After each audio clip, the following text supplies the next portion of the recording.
Vous êtes sur eDoBiz et nous sommes une fois de plus à Jouy en Josas sur le campus d'HEC à l'occasion de l'université d'été du MEDEF 2015.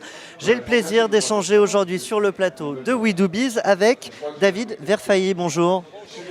David Verfailly, vous êtes responsable de l'action régionale au sein de la FBF, la Fédération bancaire française. Le financement, c'est un enjeu crucial pour nos entreprises et c'est vrai qu'on entend régulièrement des entrepreneurs nous dire que les banques ne prêtent pas.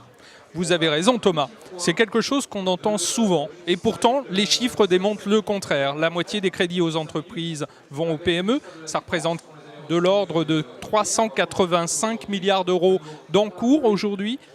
9 PME sur 10 obtiennent le crédit d'investissement qui est demandé.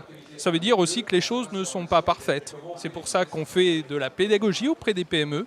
On va à leur rencontre sur le plan local, au travers de rencontres banque-PME où des chefs d'entreprise et des banquiers se parlent, sont à l'écoute l'un de l'autre.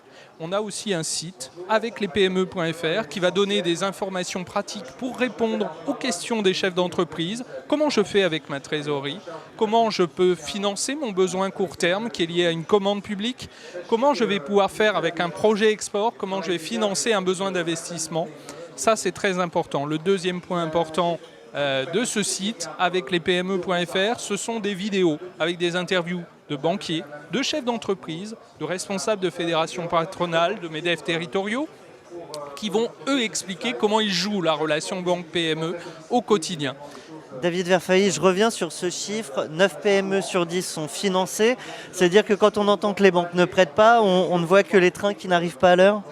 C'est certainement cela. Alors ça peut être aussi lié à une compréhension mutuelle, une confiance mutuelle entre le chef d'entreprise et le banquier. Est-ce que le banquier a entre les mains tous les éléments dont il a besoin du business plan qui lui permettent de bien comprendre le projet du chef d'entreprise? Pour ça, il a besoin d'avoir un plan de trésorerie clair, de savoir exactement où le chef d'entreprise veut aller, de savoir quel est son marché, quel est son parcours, quels sont les moyens pour y arriver. Et il arrive parfois, malheureusement, que nous n'avons pas ces éléments entre les mains. Donc il faut parfois se remettre en question en tant qu'entrepreneur quand on n'a pas un prêt. Il faut surtout avoir cette capacité à construire une confiance avec le banquier. Cette confiance, elle se construit mutuellement. Le banquier, il doit aussi être curieux. Il doit aussi poser des questions au chef d'entreprise pour essayer d'aller beaucoup plus loin dans sa compréhension des choses. L'idée, c'est quoi? C'est que les banques ont au moins autant besoin des entrepreneurs que les entrepreneurs des crédits? Moi, je ne connais pas de banque qui puisse vivre localement sans avoir un tissu de PME qui soit dynamique, qui fonctionne bien. Si la banque elle a autour d'elle un tissu de PME qui sont en difficulté parce qu'elles manquent de financement, qu'elles ne peuvent pas suivre leur projet, eh bien localement, c'est un tissu qui ne sera pas bon et donc il ne sera pas bon pour le banquier. Il a vraiment besoin de faire ce métier et c'est très très fondamental. Un mot sur le timing, c'est le moment d'emprunter, je crois. C'est tout à fait le moment d'emprunter. Aujourd'hui en France, les conditions sont réunies. On a d'abord une croissance des encours de crédit aux PME, plus de 2,5% à fin juin selon la Banque de France. C'est tout à fait fondamental et c'est supérieur au reste de l'Europe. On a, deuxième chose, un accès au crédit qui est très favorable, qui est très élevé en France. On a 9 PME sur 10 qui obtiennent le crédit de financement d'investissement demandé.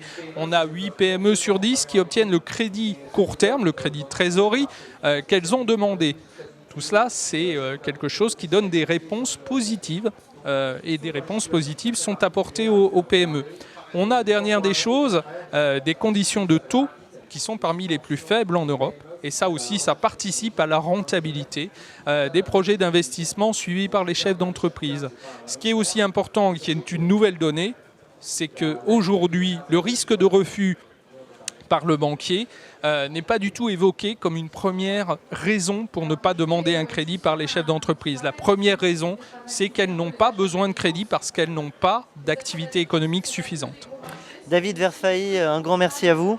Je le rappelle, vous êtes responsable de l'action régionale au sein de la FBF. C'est, si j'ai bien compris, donc le moment d'emprunter, c'est aussi le moment de conclure et de remercier nos auditeurs depuis l'Université d'été du MEDEF 2015. À très bientôt. Merci Thomas.